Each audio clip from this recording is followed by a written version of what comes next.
गजनी का शेर, जन्म और शुरुआत। सुल्तान महमूद ऑफ गजनी एक ऐसा नाम जो इतिहास में अमर है। उनका जन्म 971 ईस्वी में गजनी में हुआ था, जो आज के अफगानिस्तान में बसा एक शहर है। उनके जन्म ने एक ऐसे विजेता, एक ऐसे शासक का आगमन करवाया जो भारतीय उपमहाद्वीप पर अपने नाम की छाप छोड़ने वाला था। महमूद का खानदान ताकत और रसूख वाला था। वो तुर्किक गजनवी वंश से थे, जो अपने सैन्य कौशल के लिए जाना जाता था। उनके दादा एल्पतिगिन ने एक विशाल साम्राज्य स्थापित किया था, जिसने उनके वंश की आने वाली जीत की नींव रखी थी। उस समय गजनी एक सांस्कृतिक चौराहा हुआ करता था। ये फारसी और मध्य एशियाई प्रभावों का संगम था, व्यापार और विद्वता का केंद्र था।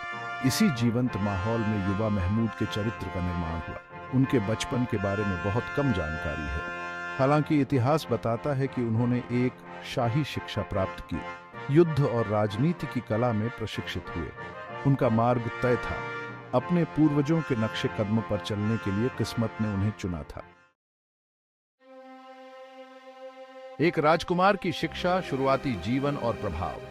महमूद का पालन पोषण उनके योद्धा पूर्वजों की परंपराओं में डूबा हुआ था।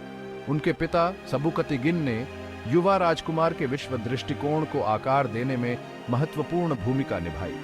खुद एक दुर्जय योद्धा, सबुकतिगिन ने महमूद में महत्वाकांक्षा की गहरी भावना और विजय की प्यास पैदा की। युवा राजकुमार ने अपने पिता के साथ सैन्य अभियानों पर जाकर युद्ध की कला को प्रत्यक्ष रूप से सीखा। उन्होंने खुद को एक सक्षम रणनीतिकार और एक निडर सेनानी साबित किया। उनके साहस और रणनीतिक कौशल ने उन्हें उनके पिता की सेना का सम्मान दिलाया। सैन्य प्रशिक्षण के अलावा महमूद ने एक अच्छी शिक्षा प्राप्त की। उन्हें इस्लामी धर्मशास्त्र, अरबी साहित्य और फारसी कविता में शिक्षित किया गया था। उन्होंने एक गहरी बुद्धि और ज्ञान के प्रति प्रेम विकसित किया, जो बाद में उन्हें कला और विज्ञान के संरक्षक के रूप में अलग करेगा। गजनी में विविध संस्कृतियों के संपर्क में आने से उनके क्षितिज को और विस्तार मिला। उन्होंने विद्वानों, कवियों और व्यापारियों के साथ बातचीत की, जहां दुनिया से ज्ञान और दृष्टिकोण को आत्मसात किया। ये प्रारंभिक अनुभव बाद में एक शासक के रूप में उनकी नीतियों को प्रभावित करेंगे। एक शासक का उदय, गजनी से गजनवी साम्राज्य तक। 27 वर्ष की अल्पायु में महमूद गजनी के सिंहासन पर बैठे। 997 ईस्वी में उनके पिता की मृत्यु ने उन्हें बड़ी जिम्मेदारी की स्थिति में ला खड़ा किया। युवा सुल्तान ने अपने प्रभुत्व का विस्तार करने और अपने परिवार की विरासत को मजबूत करने के लिए दृढ़ संकल्पित होकर चुनी नीति का सामना किया। शासक के रूप में उनका पहला कार्य अपनी उत्तरी सीमाओं को सुरक्षित करना था। उन्होंने पड़ोसी शासकों के खिलाफ कई अभियान शुरू किए, अपनी शक्ति को मजबूत किया और बाहरी खतरों से अपने राज्य को सुरक्षित किया। अपनी उत्तरी सीमाओं को सुरक्षित करने के साथ उन्होंने अपनी दृष्टि दक्षिण भारत की समृद्ध भूमि की ओर लगाई। महमूद की महत्वाकांक्षा केवल विजय से कहीं अधिक थी। उन्होंने खुद को इस्लाम के एक चैंपियन के रूप में देखा, जो विश्वास फैलाने और अपने अनुयायियों की रक्षा के लिए लड़ने वाला योद्धा था। यह धार्मिक उत्साह उनके भारत में कई अभियानों को बढ़ावा देगा। उनके शासनकाल ने गजनी को एक क्षेत्रीय शक्ति से एक दुर्जय साम्राज्य में बदलते हुए देखा। उन्होंने एक केंद्रीकृत प्रशासन की स्थापना की, सेना में सुधार किया और कला और संस्कृति को संरक्षण दिया। उनके शासनकाल में गजनी शिक्षा के केंद्र और इस्लामी सभ्यता के प्रकाश स्तंभ के रूप में फला फूला। खंड 4, सिंधु के पार भारत पर 17 आक्रमण। 1001 से 1027 ईस्वी तक सुल्तान महमूद ने भारत में 17 आक्रमणों की एक श्रृंखला शुरू की। ये अभियान पैमाने और महत्वाकांक्षा में दुस्साहसी, उपमहाद्वीप पर इतिहास के पाठ्यक्रम को हमेशा के लिए बदल देंगे। वे केवल लूट के लिए छापे नहीं थे, बल्कि रणनीतिक उद्देश्यों के साथ गणना की गई यात्राएं थीं।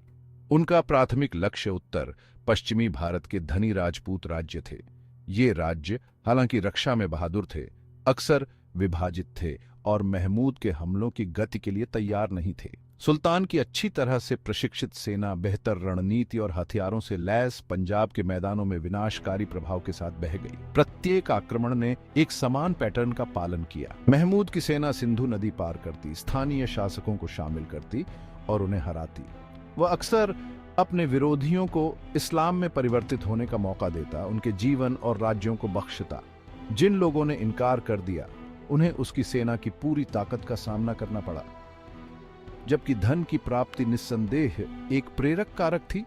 महमूद के अभियान धार्मिक उत्साह, राजनीतिक महत्वाकांक्षा और आर्थिक व्यावहारिकता के एक जटिल परस्पर क्रिया से प्रेरित थे। उन्होंने व्यापार मार्गों और भारत के विशाल संसाधनों तक पहुंच को सुरक्षित करते हुए इस क्षेत्र पर अपना प्रभुत्व स्थापित करना चाहा। खंड 5 तलवार और मूर्ति सोमनाथ मंदिर की लड़ाई। महमूद की कई जीत में 1025 ईस्वी में सोमनाथ मंदिर पर हमला एक महत्वपूर्ण घटना के रूप में सामने आता है। भारत के पश्चिमी तट पर स्थित यह मंदिर हिंदुओं के लिए एक पूजनीय तीर्थ स्थल था, जो अपनी समृद्धि और वैभव के लिए प्रसिद्ध था। इसका विनाश महमूद की सैन्य शक्ति और उसके कट्टर उत्साह दोनों का प्रतीक बन जाएगा। सुल्तान की सेना रेगिस्तान में चली गई। कठोर परिस्थितियों ने उनकी प्रगति को धीमा कर दिया, लेकिन रोका नहीं। सोमनाथ पहुंचने पर स्थानीय राजपूत शासकों ने उनका डटकर मुकाबला किया। रक्षकों ने बहादुरी से लड़ाई लड़ी, लेकिन अंततः वे गजनवी सेना के विशाल आकार और अनुशासन से अभिभूत हो गए। सोमनाथ की लड़ाई भयंकर और खूनी थी। हजारों लोगों द्वारा बचाव किया गया मंदिर परिसर लंबी घेराबंदी के बाद गिर गया। इसका विनाश पूरा हो गया था। मंदिर की विशाल संरचना को तोड़ दिया गया, उसकी मूर्तियों को तोड़ दिया गया और उसके विशाल खजाने को लूट लिया गया। सोमनाथ पर हुए हमले ने पूरे भारत में सदमे की लहरें भेज दी। यह गजनवी आक्रमणकारियों के खिलाफ हिंदू प्रतिरोध के लिए एक रैली का नारा बन गया।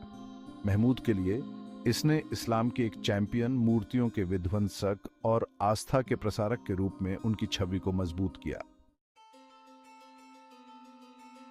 खंड 6 युद्ध और आस्था की लूट। सोमनाथ के बाद सोमनाथ की लूट ने एक अकल्पनीय इनाम दिया। महमूद की सेना सोने, जवाहरातों और कीमती कलाकृतियों से लदी हुई गजनी लौट आई, जो मंदिर के खजाने और आसपास के शहर से ली गई थी। धन की इस आमद ने गजनी को बदल दिया, जिससे महमूद कला और विज्ञान को और अधिक संरक्षण दे सके। मंदिर के विनाश का हिंदू और मुस्लिम दोनों दुनिया पर गहरा प्रभाव पड़ा। हिंदुओं के लिए यह अपमान का प्रतीक और उनके पवित्र स्थानों की भेद्यता का प्रमाण बन गया।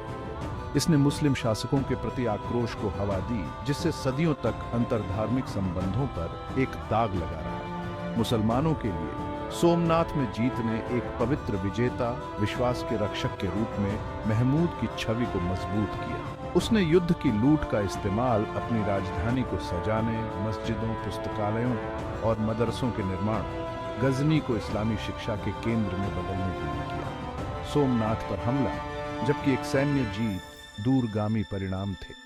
इसने भारत में मौजूदा धार्मिक विभाजन को तेज कर दिया और समुदायों के बीच अविश्वास और दुश्मनी के माहौल में योगदान दिया। इस घटना की गूंज पूरे इतिहास में गूंजती रहेगी। खंड 7 एक विजेता का धुंधलका, बाद के वर्ष और उत्तराधिकार। जैसे ही सुल्तान महमूद अपने बाद के वर्षों में प्रवेश कर चुके थे, उनका स्वास्थ्य गिरना शुरू हो गया। लगातार अभियान के वर्षों ने अपना असर दिखाना शुरू कर दिया था। फिर भी उनका दिमाग तेज था, उनकी महत्वाकांक्षा कम नहीं हुई थी। उन्होंने अपने साम्राज्य को मजबूत करने और अपनी विरासत को सुरक्षित करने के लिए लोहे की मुट्ठी से शासन करना जारी रखा। अपने अंतिम वर्षों में महमूद ने उत्तराधिकार के मामलों पर काफी ध्यान दिया। उन्होंने अपने बेटों को नेतृत्व की चुनी नीतियों के लिए तैयार करते हुए सावधानी पूर्वक तैयार किया। उसने अपने साम्राज्य को उनके बीच विभाजित कर दिया, ये उम्मीद करते हुए कि उसकी मृत्यु के बाद स्थिरता और निरंतरता बनी रहेगी। हालांकि इतिहास की अन्य योजनाएं थीं। 1030 ईस्वी में महमूद की मृत्यु के बाद उसकी सावधानी पूर्वक बनाई गई योजनाएं धराशायी हो गईं। उनके बेटे महत्वाकांक्षा और प्रतिद्वंद्विता से भस्म हो गए, एक कड़वे सत्ता संघर्ष में शामिल हो गए, जिसने उस साम्राज्य को कमजोर कर दिया जिसे उसने इतनी मेहनत से बनाया था। उनकी मृत्यु के बाद हुए आंतरिक कलह के बावजूद इस क्षेत्र पर महमूद का प्रभाव निर्विवाद था। उन्होंने मध्य एशिया और भारत के राजनीतिक मानचित्र को फिर से तैयार किया था, जिससे इतिहास के पाठ्यक्रम पर एक अमिट छाप छूट गई। उनका शासनकाल हालांकि निरंतर युद्ध से चिह्नित था, कला, वास्तुकला और विद्वता के उत्कर्ष का भी गवाह बना।